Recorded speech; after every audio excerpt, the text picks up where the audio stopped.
Experience without theory is bland, but theory without experience is mere intellectual play.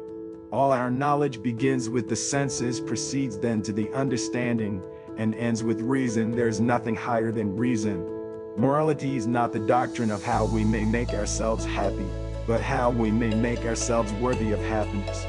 Live your life as though your every act were to become a universal law. Seek not the favor of the multitude, it is seldom got by honest and lawful means, but seek the testimony of few in number, not voices, but weigh them. Is not God's will merely that we should be happy, but that we should make ourselves happy? If man makes himself a worm, he must not complain when he is trodden on. Two things owe me most, the starry sky above me, and the moral law within me. He who is cruel to animals becomes hard also in his dealings with man. We can judge the heart of a man by his treatment of animals.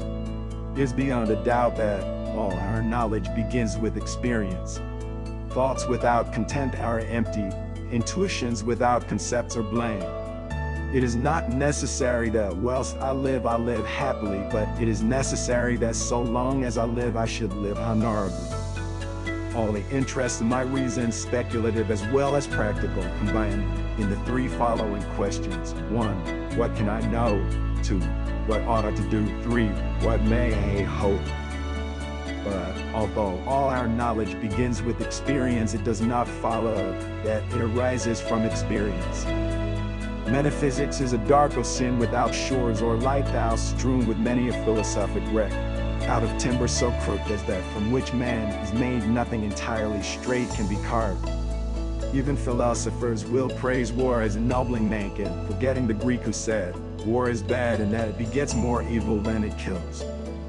The only objects of practical reason are therefore those of good and evil, for by the former is meant an object necessarily desired according to a principle of reason, by the latter one necessarily shunned, also according to a principle of reason.